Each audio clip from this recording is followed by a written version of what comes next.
अस्मद्गुरुपरमगुरून्यतिवरपूर्णो सयामुनं रामं पद्माक्षनाथ षडजितसेनेशरमारमापतीन् वन्दे वन्दे बृन्दावनचरं वल्लवीजनवल्लभं जयन्ती सम्भवं धाम वैजयन्ती विभूषणं तुरगविगहराजस्यन्दनान् तोळिगादिषु अधिकमधिकमन्यामात्मशोभान् दधानम् अनवधिकविभूतिम् अस्ति शैलेश्वरं त्वाम् अनुदिनमणिमेषैर्लोचनैर्निर्विशेयम् தேவப்பெருமாளே யஸ்யானுபாவம் அதிகந்தும் அசக்னுவந்தः முக்கியந்தியபங்குருதியோ முனிசார்வபௌமாக அப்படின்னு சுவாமி தேசிகனும் சாதிச்சிருந்தாலும் அவள்லாம் மோகிச்சு போயிட்டான்னா என்ன அர்த்தம்னா அனுபவம் அதிகம். அந்த அனுபவம் அளவிட்டதாக இருந்ததுன்னா பேச முடியும். அனுபவம் அதிகமாக அளவுக்கு மீறி போயிடுத்துன்னா ஒன்றுமே பேச முடியாது, அப்படியே மெய் மறந்து நிற்பாங்க. அதுக்கு உதாரணம் சொல்லணும்னா லோகத்தில் இந்த காதலர்கள் இருக்காளே அவள்லாம் என்ன பண்ணுவா, ஒருத்தருக்கு ஒருத்தர் அப்படியே வெறுமை கீழே பார்த்துட்டுருதோ வானத்தை பார்த்துட்டுருதோ ஒருத்தர் வெறிச்சு பார்த்துட்டுருக்குறதோ அதுதான் பண்ணுவாளே தவிர பேச்செலாம் இருக்காது. ஏன்னா அந்த அனுபவம் அதிகமாக இருந்ததுன்னா அது அப்படியே அந்த அனுபவம் வார்த்தையெல்லாம் வராது. அதுபோல் தேவப்பெருமானுடைய அனுபவம். அப்போது அப்படி அனுபவித்தவா அந்த அனுபவத்தை வெளியில் வராதாது அப்படின்னா வரும். ஒரு ஒரு ஒரு ரிசர்வாயரில், அதான் ஒரு நீர்நிலையில் ஜலம் உள்ளடங்கி இருக்குதுன்னா அது இதுவாகும். உள்ளடங்காத நீர் என்ன பண்ணும், அந்த உள்ளடங்கின நீர் அந்த ஊருக்கெல்லாம் பிரயோஜனப்படும். ஓவர்ஃப்ளோ ஆகுது அந்த ஊருக்கு பிரயோஜனப்படாது. அது ஓவர்ஃப்ளோ ஆகிற வழியில் போய் அது பக்கத்து ஊருக்கு போய் பக்கத்து ஊர் ரிசர்வாயர், அதாவது ஏரி வச்சுக்கோங்க, ரிசர்வாயர்னு ஏரி லேக், அதுக்கு இந்த லேக்கில் இருக்கிற ஜலம் இந்த ஏரியில் இருக்கிற ஜலம் உள்ளடங்கினது அந்த ஊருக்கெல்லாம் பாயும் அந்த மதகு வழியாக, அதுக்கு உண்டான கால்வா வழியாக. ஆனால் அதிகமாக இருக்கக்கூடிய உபரியாக இருக்கக்கூடிய ஜலம் அது வெளியில் போகிறதுக்குன்னு ஒரு இடம் இருக்கும் ஓவர்ஃப்ளோ ஆகிறதுக்கு. அது என்ன பண்ணும், இது இந்த ஊருக்கு பிரயோஜனப்படாது, அது அடுத்த ஊருக்கு போய் அந்த ரிசர்வாயர் அந்த ஏரியில் விழுந்து அப்புறம் அந்த ஊருக்கெலாம் பாயும்.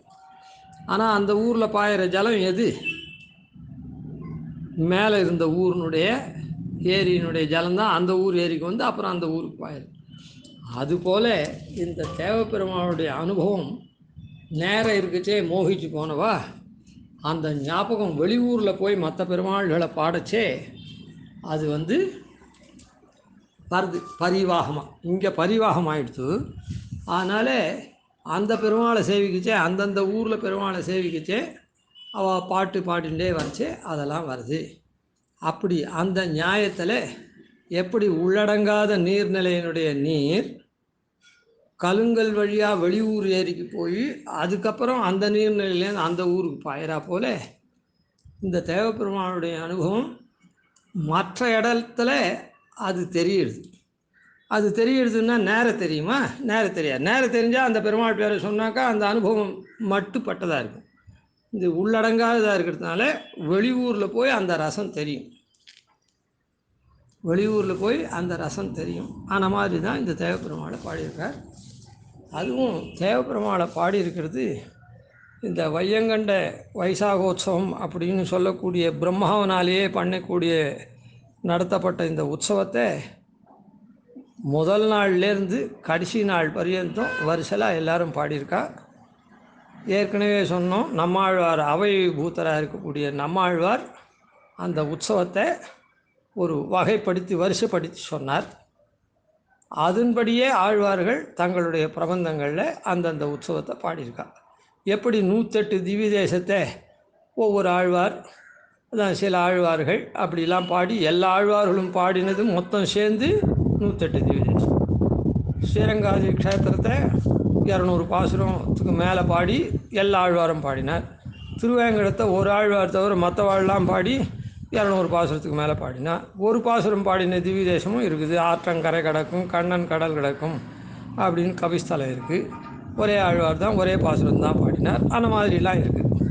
ஆனால் மொத்தத்தில் 108 திவ்ய தேசம். அதுபோல் இந்த உற்சவத்தை எல்லா ஆழ்வாரும் சேர்ந்து எல்லா உற்சவத்தையும் எல்லா ஆழ்வாரும் இல்லை, வருஷலாக ஒவ்வொரு ஆழ்வாரும் இப்போ பாடி 20 வேளை உற்சவத்தையும் தலை கட்டியிருக்கிறார்கள்.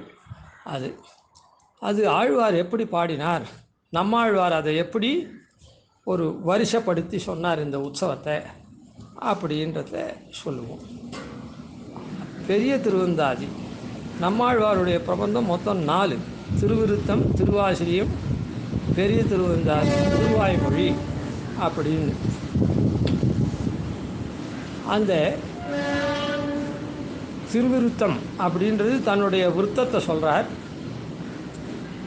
அப்புறம் முன்னுரைத்த திருவிருத்தம் 100 பாட்டும், முறையில் வரும் ஆசிரியம் 7 பாட்டும். தன்னுடைய விருத்தத்தை சொன்னா விட்டு அந்த எம்பெருமானை அனுபவிக்கணுமோ இல்லை, சேஷியாக இருக்கவனே, சேஷபூத்தனாக இருக்கவன் சேஷியை அனுபவிக்கணுமே. அந்த எம்பெருமானுடைய ஸ்வரூப ரூபங்கள்லாம் சொல்லக்கூடியதான அந்த எம்பெருமானை பற்றி முறையில் வரும் ஆசிரியம் 7 பாட்டும் அப்படின்னு திருவாசிரியம் பாடினார்.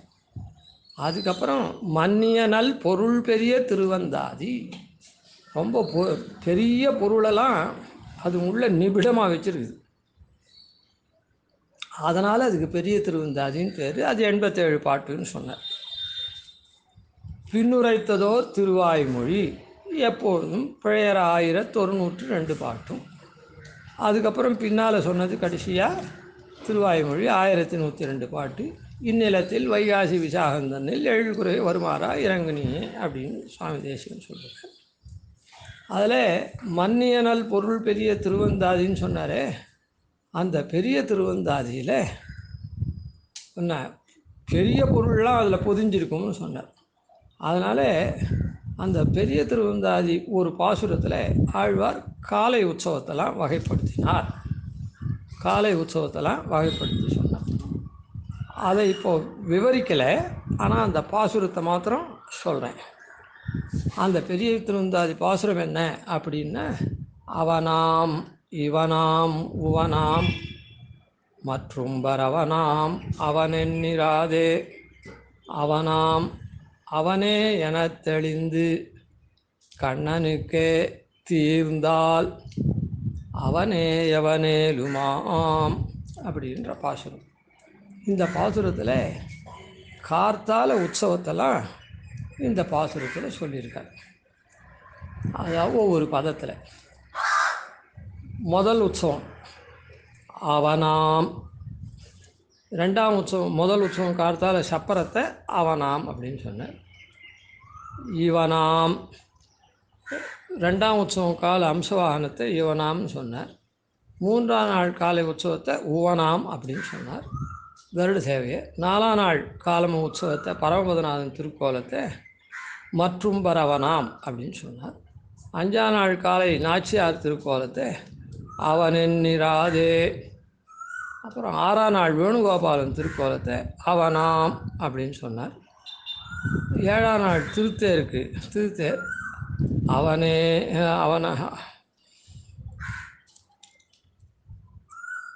அவனே என தெளிந்து அப்படின்னு சாச்சார்.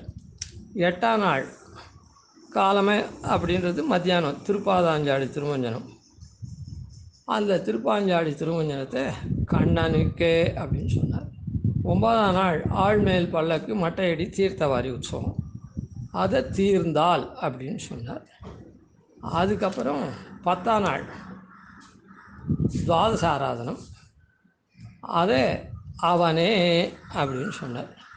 அதுக்கப்புறம் இப்படிப்பட்டவன் எவனேலுமாம், எல்லாருக்கும் ஆகக்கூடியவன், உபாயமாக ஆகக்கூடியவன் முடித்தார்.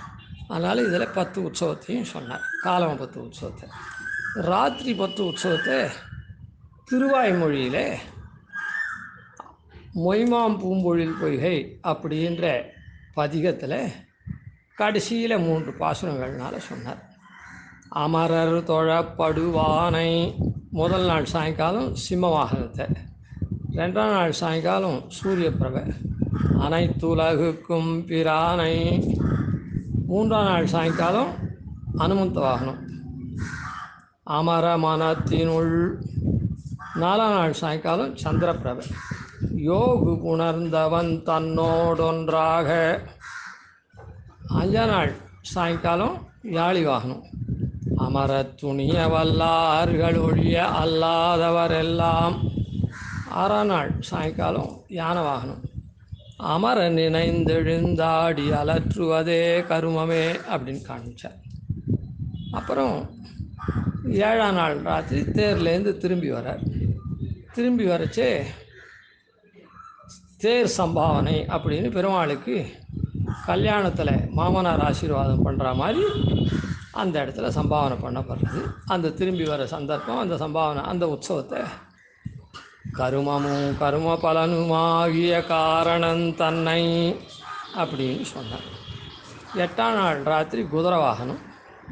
அதே திருமணி வண்ணனை செங்கண் மாலினை தேவபிரானை அப்படின்னு அனுசந்தானம் பண்ணார். ஒன்பதாம் நாள் ராத்திரி புண்ணியகோட்டி விமானம். ஒருமை மனத்தினுள் வைத்து உள்ளங்குழைந்தெழுந்தாடி பெருமையும் நானும் தவிர்ந்து பிதற்று மின் பேதம தீர்ந்தே அப்படின்னு சொன்னார். அதுக்கப்புறம் 10ஆம் நாள் ராத்திரி வெட்டிவேர் சப்பரம், அதாவது துவஜ அவரோகணம். அதே தீர்ந்த அடியவர் தம்மை திருத்தி பணி கொள்ள வல்லார்ந்த புகழச்சுதனை அமரர் பிரானை அம்மானை அப்படின்னு சொன்னார். இப்படி பெரிய திருவந்தாதியிலையும் திருவாய்மொழியிலையும் காலமை 10 உற்சவத்தையும் சாயங்கால 10 உற்சவத்தையும் சொன்னார் அப்படின்றது. இது அவதாரிகை. இதுதான் முன்னுரை 2ஆம் பாகம். முன்னுரை 3ஆம் பாகத்தில் தேவப்பெருமாள் உற்சவம் தான் எப்படி அவதாரம் பண்ணார், அதை பிரம்மா எப்படி பண்ணார் உற்சவம் அப்படின்றத அனுபவிச்சுட்டு அதுக்கப்புறம் கிரமேண உற்சவத்துக்கு போகிறோம். கவிதார்க்கிய சிம்ஹாய கல்யாண குணசாலினே ஸ்ரீமதே வெங்கடேஷாய வேதாந்த குரவே நமः. ஆதிவன்ஷடகோபாதீனதிவர்யான் பஜேனிஷம் ஸ்ரீரங்கபூர்வஷடஜித்யதீசானபதாஸ்ரயம் ஸ்ரீவத்சவம் சதிலகம் வந்தே ஸ்ரீகிருஷ்ணதேசிகம்.